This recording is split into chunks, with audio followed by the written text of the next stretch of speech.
in our previous lecture we started with the topic of transmission media, and we explored in detail the guided media and its three basic types, which are twisted pair cable, coaxial cable, and your fiber optics we looked into. So, following from that, today's agenda is about unguided media. So, unguided media, it is also referred to as wireless media because the previous one was wired, or we can say it is unbounded transmission media. So, when we say wireless or unbounded, that means there is no physical medium which is there, or which is transmitting these electromagnetic signals. So, physical medium is obviously not there between the two ends which are communicating with each other. Features, if we talk about the of unguided media, so signal is actually broadcasted through air. As I have told you, physical medium is absent, and because of this way it is less secure and it is more prone to kind of get intercepted or something of that sort. But yes, it is used for large distances, as I have told you earlier also, that if you want to send message from one part of globe to another part, guided media or these physical mediums are not going to help. Only broadcasting or only sending the signals through air is the possibility. Now, if we talk about when we say types of unguided media, we don't have any types of unguided media, rather than the kind of correct way of putting it up is going to be, there are three types of signals transmitted through the unguided media, because there is physical medium is absence, the signals are being transmitted through air. So, what type of signals are being transmitted, that may be called as kind of types of unguided media. So, here we are going to look into those three types of signals which are going to transmitted through unguided media. So, first one of them is radio waves. Easy to generate, they can penetrate through buildings. Even the sending and receiving antennas are not need to be aligned. Why I am saying this? The sending and receiving antennas are not need to be aligned, because in our upcoming category, which is micro waves, line of sight transmission is required. I will explain it very soon. Frequency range, if we talk about for radio waves, it is going to be 3 kilohertz to 1 gigahertz. AM and FM radios, cordless phones are typical kind of usages of these radio waves. So, in AM and FM radios and cordless phones, these radio waves are used for transmission. And if we talk about the types of radio waves, let us explore, let us try to see, just for the familiarity purpose, we looked into the names. One is the short wave, which is AM, which is what we call is AM radio. Then we have VHF, which is very high frequency, FM radio, used for FM radio or TV. Then you have ultra high frequency, which is used for which is also used for TV, and more commonly known as UHF. So, radio wave components, if we talk about, there is a transmitter which is responsible for encoding the signal, and then there is the receiver, which is whose responsibility is to decode the signal. And something of this sort, a figure you can imagine when we look into the usage of a radio wave. So, one side we have a transmitter, another one side we have a receiver. There is there are two antennas which are attached to sender and receiver, or the transmitter and the receiver, and radio waves are actually kind of, we can say, transmitting between these two antennas which are attached to transmitter and receivers. So, this is actually kind of a typical way of imagining how these radio waves or how these unguided medias are going to work. Moving further, if we look into the next category, which is microwave, and it is a line of sight transmission. This is the property which I was just talking about, that in case of radio waves, you need not to have your antennas aligned properly in line of sight, but microwaves, it is a line of sight transmission. sending and receiving antennas need to be properly aligned with each other. How properly? I am showing you within a minute with the help of a figure. Now, if we talk about the distance covered by these signals, it is actually directly proportional to the height of antenna. You must have seen so many microwave towers which are installed at in different places of city. If we talk about the frequency range, it is giving us a frequency range from 1 gigahertz to 300 gigahertz, and microwaves are majorly used for mobile phone communication and TV distribution, we can say. Advantages, if we talk about, because of covering these long distances, they are cheaper than using the cables. For these long distances, cables cannot be used.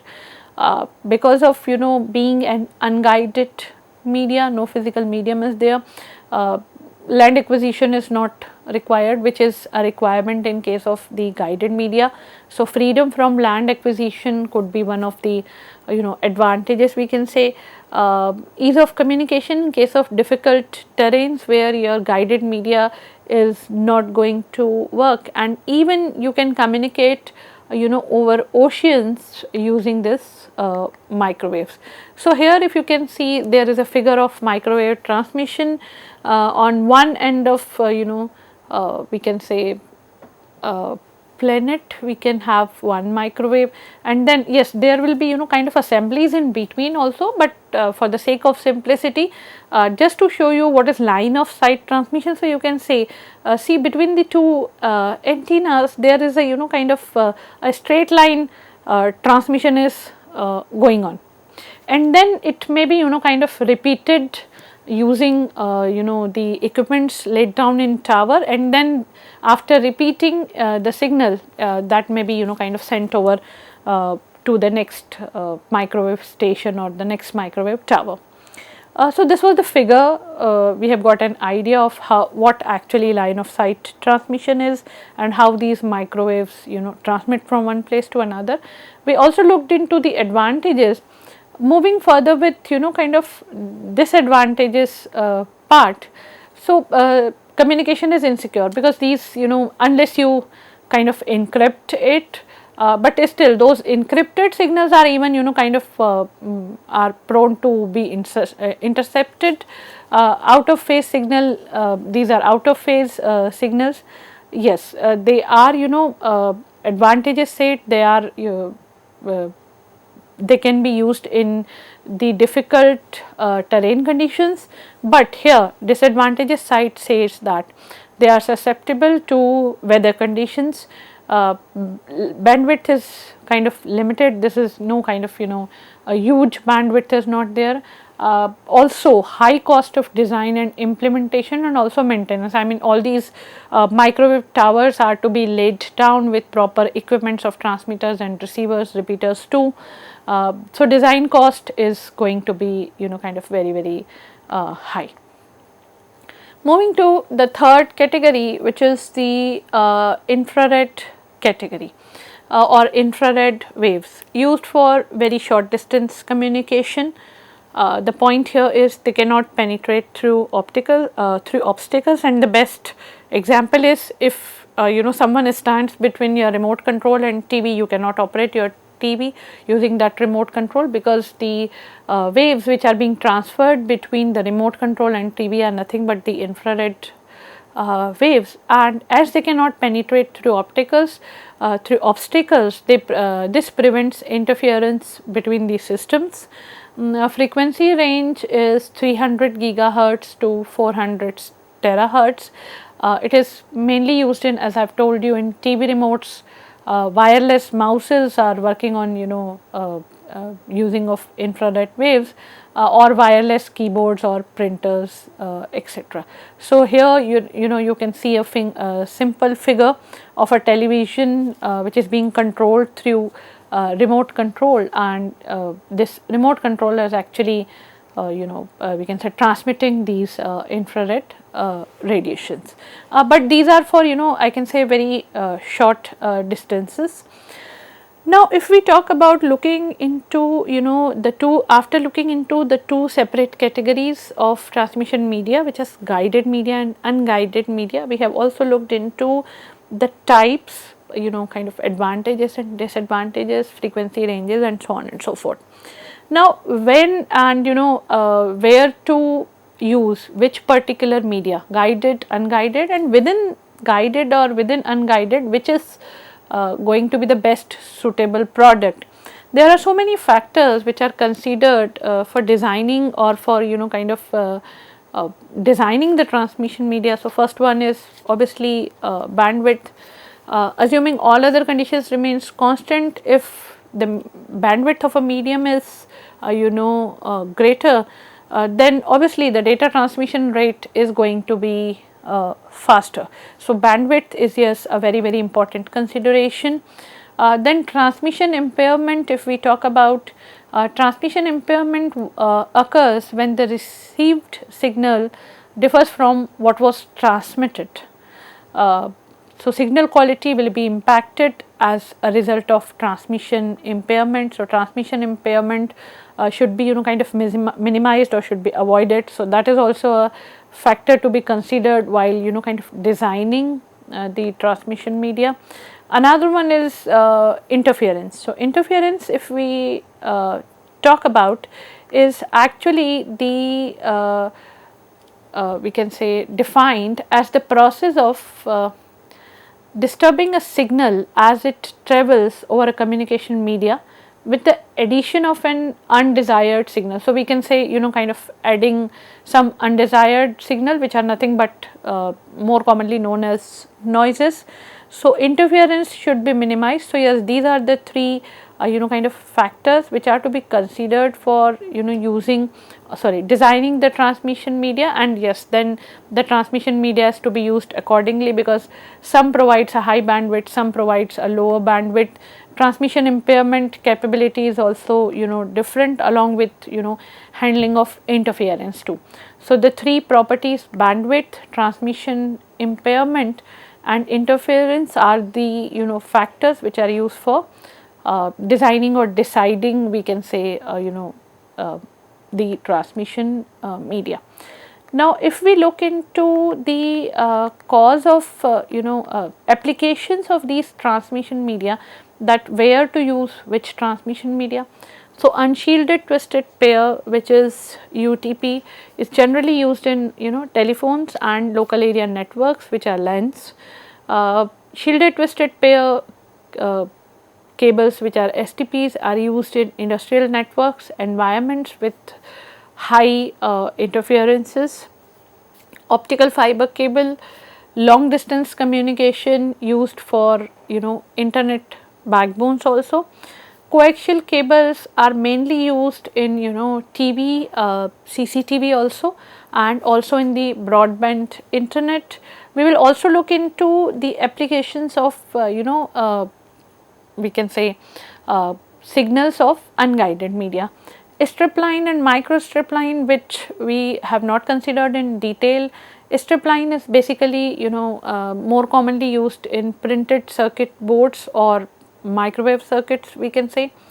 Micro strip line, if we talk about, is more commonly used in RF circuits or satellite communication or antennas. Now, this was the kind of usage areas which could be kind of parallel or simultaneous. I mean, I cannot say that these are watertight compartments, that one which is used for one particular application cannot be used for the second one, with kind of we can say some trade-offs. Yes, it one, let us say, twisted pair cable can be used for some other applications also, but yes, with some trade-offs.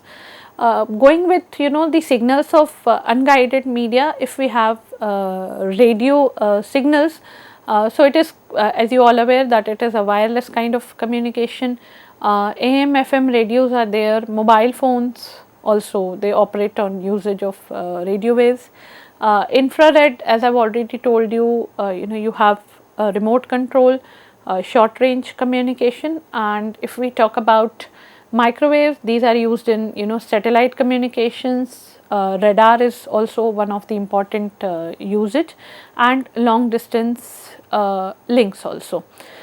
So here in this lecture till this point, what we have looked into, we started with unguided media, then the what are the signals which are transferred or which are transmitted in this category of unguided media. We looked into the radio waves, then we looked into the infrared, and then we looked into the microwaves also.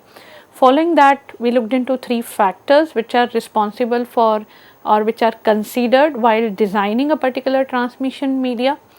Followed by that, we looked into the different applications of all those medias which we have studied till this point, including your kind of unshielded twisted pair, shielded twisted pair, optical fiber cable, coaxial cable in the guided category, also in addition strip line and micro strip line. In the unguided category, we looked into the applications of radio, infrared and microwave signals. So, this was kind of one complete understanding package of this.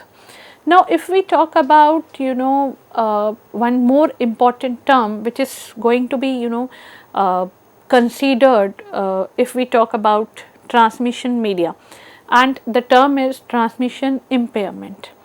Transmission impairment refers to loss or distortion of signals during data transmission, and as the signals are lost or distorted, this will lead to errors, or this will lead in reduced quality of communication. What are the common causes of these transmission impairment?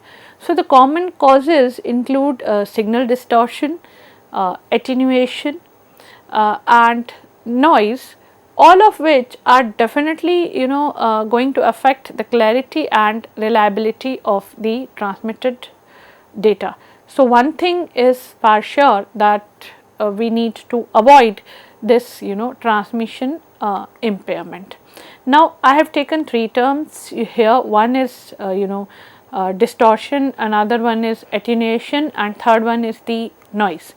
Let us look into all these 3 terms, that what all these 3 terms means. So, attenuation, if we talk about, that is nothing but loss of energy. So, when we say loss of energy in our transmission, that directly indicates the strength of signal which is decreasing on increasing the distance. More the distance is less the strength of signal is. Now, this which causes the loss of energy in overcoming resistance of medium, because energy is required in order to overcome the resistance which is kind of, we can say, which is being which is actually there in the medium. So, this type of signal which is kind of losing its strength is known as attenuated signals. Now, what is to be done in case of a signal is attenuated? So, attenuated signal, that means energy has been lost, that energy has to be kind of regained. So, in case of transmission media, if we talk about, we have one devices which are known as amplifiers. These amplifiers are used to amplify the attenuated signal, which gives the original signal back and compensate for its loss. So, these signals are actually amplified using the amplifier, so that they can gain their original, or we can say close to original strength. So, this is actually attenuation, and this can be overcome with the help of we can overcome this attenuation with the help of usage of amplifiers.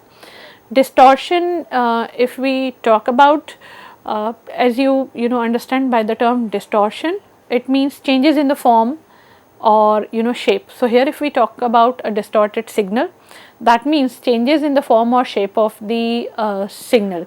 So, this is generally seen in composite signals which are made up of different frequencies.